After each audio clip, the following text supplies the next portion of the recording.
김광덕 목사가 추천하는 영성 도서를 소개하는 시간입니다. 오늘은 5번째 시간으로 거룩한 등정의 사다리, 특별한 이 책은 은성 출판사에서 기독교 영성 시리즈 23번째로 출판한 책입니다. 기독교 영성에 대해서 전문적으로 출판하는 은성, 개인적으로 굉장히 고맙게 생각합니다. 옛날 우리나라의 마지막 수도사라고 볼 수 있는 엄두섭 목사님의 뜻을 이어받아 여기 사장님이 아마 사위가 아닌가 그런 생각이 듭니다. 거룩한 등정의 사다리. 제가 이 책을 처음 발견하고 구입한 뒤에 쇼크를 먹었던 책입니다. 왜 그랬을까요? 은성 출판사에서 초판 발행이 2006년인데 2013년에 재판을 발행했습니다. 참으로 안타깝죠. 이런 책들이 한국교회에 많이 지도자들과 또 중직자들 그리고 모든 성도들이 읽을 수 있다면 지식을 얻기 위해서 읽는 게 아니라 영성의 생활, 예수님을 닮아가기 위한 그런 목적을 가지고 기도하면서 이런 책을 읽는다면 믿음이 놀라우게 자랄 터인데, 나중된 자가 먼저 되고 먼저 된 자가 나중된다고 그랬죠. 이런 영성의 책을 읽고 그리고 기도하며 말씀대로 순종하며 살면 신앙이 얼마나 자라겠습니까? 제가 이 책을 읽을 때 역자의 서언이 굉장히 중요했습니다. 이 책 전체를 또 저자를 소개하는 그런 내용이기 때문에 역자의 서언을 제가 읽어드리겠습니다. 정교회 전통에서 성경과 전례서를 제외하고 요한 클리마쿠스가 쓴 이 책만큼 널리 익히고 읽는 책은 없을 것이다. 이 책에 세계 대부분의 나라의 언어로 번역되어 많이 읽히고 있지만 우리나라에서는 이제 처음으로 번역 출간되는 바이다. 안타깝죠. 이는 주로 미국을 통해서 선교된 우리나라 개신교회의 특수성으로 말미암아 정교회에 대한 인식이 부족하였으며 그로 인해 정교회 전통의 서적들에 대한 관심이 부족한 따시였다고 생각한다. 정교회 전통에서 사순 시기에 사제들과 수도사들이 신앙인들이 이 책을 읽고 묵상하는데 일생에 40번에서 50번 이상 읽게 된다. 사제들과 수도사들만이 아니라 신실한 신앙인들이 사순절 기간을 통해 읽는데 일생에 40번에서 50번 읽는다. 서방교회 전통에 철로 역정이 있다면 동방정교회 전통에는 사다리가 있어서 이 둘은 기독교 문학서의 대표적 쌍벽을 이룬다. 저자 요한은 579년경에 태어나 649년까지 살았던 사람이다. 그의 생몰년에 대한 정확한 기록이 없으므로 학자마다 추측연대가 다르나 정확한 기록을 가진 고백자 막시묵스는 580년에서 662세를 살았던 동년대 인물임이 확실시되므로 우리는 그를 7세기의 인물이라고 기억하는 것만으로 만족하면 좋겠다. 그의 출생지에 대해서도 기록이 없지만 그의 글에서 바다에 대한 비유가 자주 보이는 것을 보면 그가 태어난 곳은 시내산 근처의 해안인 것으로 추측된다. 저자의 이름은 영어식으로 존 클리마쿠스라고 하는데 이름은 라틴어에서 사다리 요한이라고 부르는 것이 정확하다.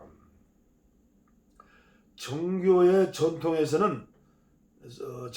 전통에서 신학자는 신화를 이룬 사람으로 지식과 삶이 일치하는 자를 의미한다. 신의 성품에 다다른 사람을 신하라고 하죠. 아마 이런 의미에서 그의 이름에 학자라는 명칭이 붙어졌을 것이다. 요한 클리마쿠스는 모세의 산, 즉 신의 산 기슬에 있는 수도원에서 40년 동안 은수사로 지냈으며, 그렇죠? 우리가 성지순례 가면 신의 산 근처에 수도원에 가지었고, 말년에 이 수도원의 원장으로 봉직하다가 생을 마감했다. 요한은 16살 되던 해에 수도원에 들어가서 영적 지도자 마르티우스 사부에게 가르침을 받았다. 그는 스승 마르티리우스가 사망한 후 시내산 기슬에 있는 센터죠.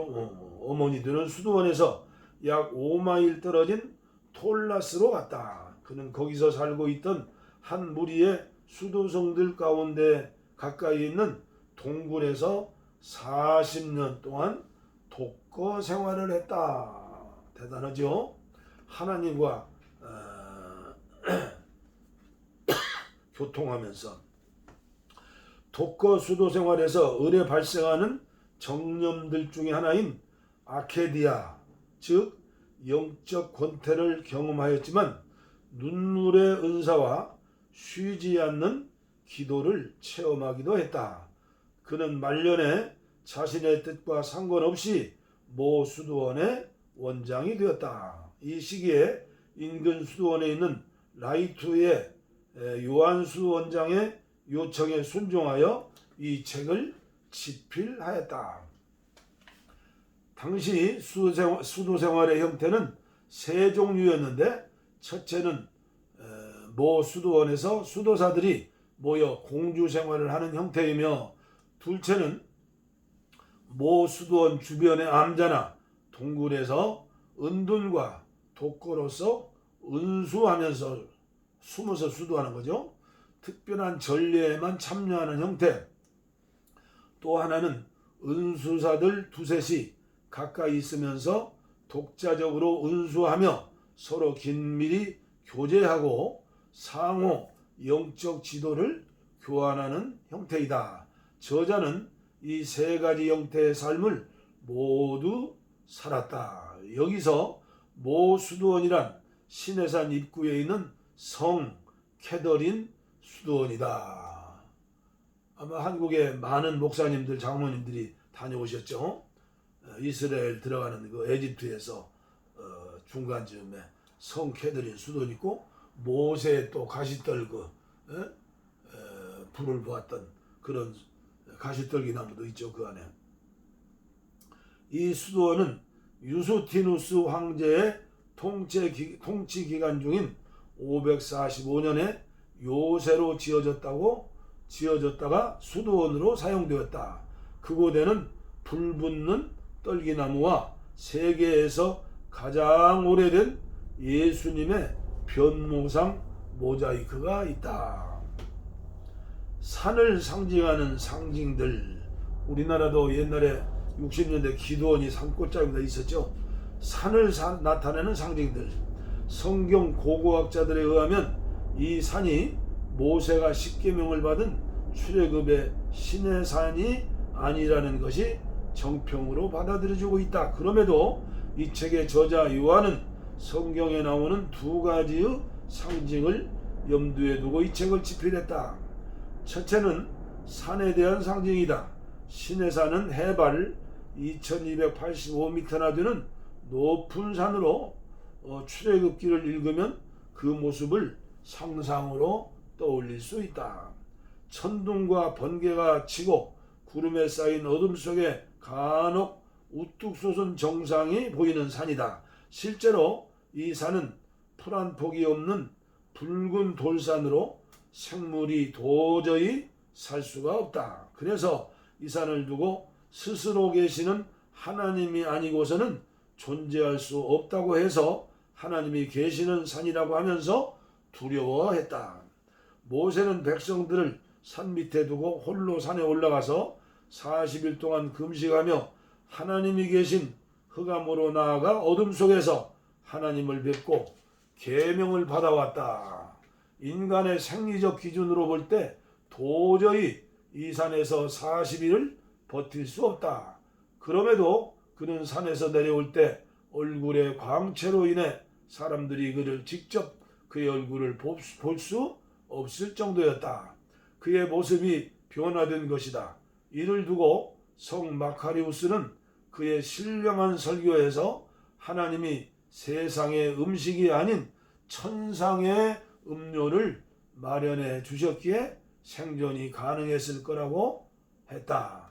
저자 요한은 이 산을 구약에서 이스라엘 민족이 모세를 통하여 언약을 받은 모세의 산으로 상징했다. 신약에서는 새 언약의 상징으로서 변화산에 비견한다. 제자 셋을 데리고 이 산에 올라가신 주님의 얼굴이 해같이 변모되었다. 따라서 저자는 이 책에서 시내산과 변화산을 보여준다. 이 책은 건조한 사막과 시내산의 바위 및 어둠을 상기시킨다. 그러나 이러한 것을 통해 참회만이 아니라 기쁨을 누리며 자기 부인뿐 아니라 하나님의 영광으로 들어간다는 것을 발견하게 한다. 시내산의 흑암에는 불타는 떨기나무의 불빛과 변화산의 광채가 동시에 존재한다. 또 하나는 사다리 상징이다. 모세와 엘리야드는 종교적으로 산을 천국과 세상을 잇는 축이라고 했다. 하늘에 더 가까이 가려고 했다. 높은 산을 찾았기에 성산이라고 했다. 일반적으로 인간은 높은 곳에서 하나님을 만날 수 있다고 생각한다. 바벨탑을 쌓은 것도 동일한 심리적 동기에서일 것이다. 저자는 산의 등정과 야곱의 사다리를 동시적으로 상징했다. 요한은 이 책에서 30개 계단의 사다리를 묘사했는데 이는 예수님이 공생애를 나서기 전에 30년 세월을 상징한다. 영성의 길이죠. 이게 사다리. 사다리의 구성. 이 책은 수도사들을 위한 것이다. 그러나 수도사란 복음의 계명을 온전히 이루려는 열망을 품는 평신도들이었다는 점을 감안할 때 이 책은 특별한 부르심을 받은 수도사뿐만 아니라 신실하게 신앙생활을 하려는 사람 누구에게나 적용될 수 있다. 저자는 세상으로부터의 분리, 선덕과 실천과 하나님의 모상의 회복을 위한 등정을 야곱의 사다리 상징을 통해 전개했다. 출애굽기 창세기 28장 12절. 이 책은 크게 세상과의 별리의 계단, 실천적이며 수덕적인 관계, 관상적인 단계 등 세 부분으로 구성되었다. 사다리의 구조에 대해서만 말씀드리겠어요. 제1부 세상과의 결별. 첫째 사다리는 자기 부인입니다. 두 번째 사다리는 이탈, 세 번째는 유랑생활, 그 다음에 2부로 가서 수덕생활, 활동적인 영성생활에서 기본적인 덕은 네 번째 사다리 순종, 다섯 번째 사다리 참회, 여섯 번째 사다리 죽음을 기억하는 것, 일곱 번째 사다리 애통. 그 다음에 정념에 대한 싸움은 주요한 비물적 정념인데 여덟 번째 분노, 아홉 번째 사다리 악의, 열 번째 사다리 비방, 11번째 수다 떠는 거, 12번째 거짓말, 13번째 권태. 그 다음에 육신 및 물질적인 정념을 이기는 것에 대해서 14번째 탐식. 희한하네요. 탐식. 15번째 정욕, 많이 먹으면 정욕이 불릴 때 일어난다는 거죠. 그 다음에 16번째, 17번째 탐욕. 그 다음에 비물질적인 정념은 18번째, 20번째 무감각, 21번째 두려움, 22번째 허영, 23번째 교만. 그 다음에 4번째 적극적인 활동, 수덕생활이 있어 최고의 덕은 24번째 사다리 단순, 25번째 겸손, 26번째 분별. 그 다음에 마지막 제3부의 하나님과의 합일, 관상생활은 27번째 사다리 정적, 28번째 기도. 그러니까 기도를, 이게 단계가 엄청난 단계죠. 기도한다는 게. 29번째 무정념, 30번째 믿음, 소망, 사랑. 그 다음에 이제 이걸 첫 번째 사다리부터 차근차근 설명하고 있는데,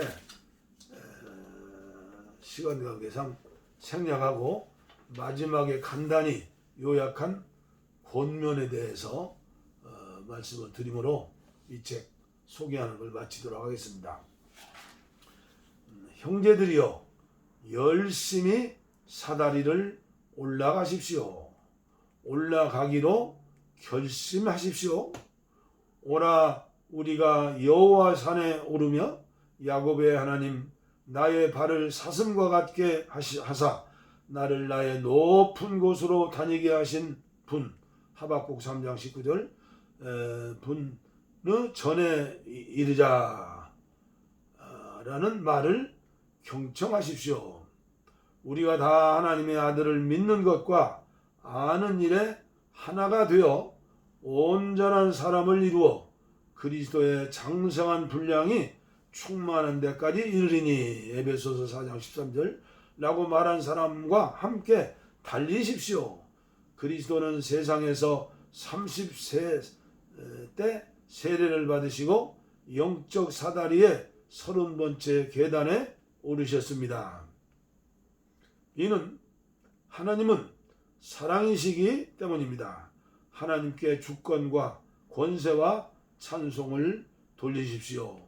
하나님 안에 모든 선한 것의 원인, 과거, 현재, 미래가 영원히 있습니다. 아멘. 우리 한국교회의 특색은 나와 맞지 않고 같지 않는 것은 웬일인지 2단, 3단, 4단으로 취급하려고 합니다. 그리고 쳐다볼 수가 없죠.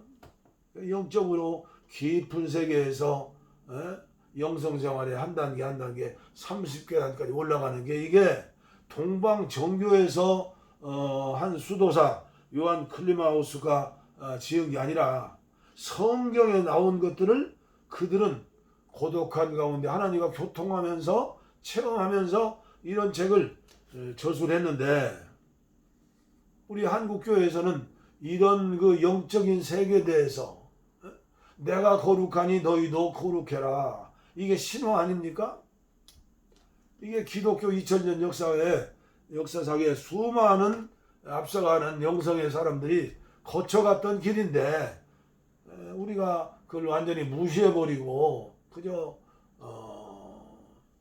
영접해서 하나님 자녀되고 구원받았다. 그래서 교회 오면 세례주고 시간 되면 집사되고 권사되고 장로되고, 신학대학 졸업오면 또 대학원 졸업오면 전도사되고 목사되고, 이렇게 해가지고 이렇게 해서 한국교회가 어떻게 세계복음화를 책임지는 한국교회가 될 수 있겠습니까? 저도 일찍이 이런 세계에 대해서 목회할 적에는 몰랐죠. 35살에 교회 개척하고 20년 목회했으니까 55살에 모든 걸 내려놓고 주님 말씀에 순종해서 선교사로 갔죠. 그래서 제가 자유로운 몸이 되었기 때문에 이런 수많은 책들을 섭렵하게 되었고, 너무나 은혜 가운데서 제가 은혜를 받고, 그러나 아직 부족한 게 많죠. 이제 영적으로 어린애죠. 그러나 안타까운 마음으로 한국 교회를 향해서 전부가 후배들 아닙니까? 후배들을 위해서 유튜브 방송을 시작하고, 그리고 하루에 한 권씩 특별한 일이 아니면 제가 보고 은혜 받은 책들을 소개하면서 여러분과 함께 은혜를 공유하기를 바랍니다. 이해하시고 아무쪼록 널리 알리셔서 우리가 선한 누룩이 되어서 밀가루 소물에 소말 속에 들어간다면 완전히 그냥 하룻밤 퍼져버리는 것 아닙니까? 겨자씨 알이 조만치만은 겨자씨가 자라면은 큰 나무가 되어서 수많은 새들이 깃들고 그늘을 주지 않습니까? 우리가 한국 교회가 지금 어려운 가운데 있다고 그러죠. 또 코로나19를 통해서 정말 생존이 어려운 교회가 많습니다. 영적인 거 그만두고. 이럴 때일수록 정말로 불교 스님들이 동한 거 하한 거 2달씩 1년에 넉 달을 산사에 들어박혀 가지고 훈련받고 수양하고 스스로 부차가 되려고 하는데, 우리는 성령님을 통해서 예수님을 닮으려고 하는 것 아닙니까? 신화. 그래서 여러분들이 이해하시고 아무쪼록 널리 여러분들이 체험하시고 알리셔서 한국교회를 위해서 조금이라도 유익이 된다면 저도 하나님 앞에 감사하고 여러분들도 귀한 일을 하신다고 믿습니다. 감사합니다.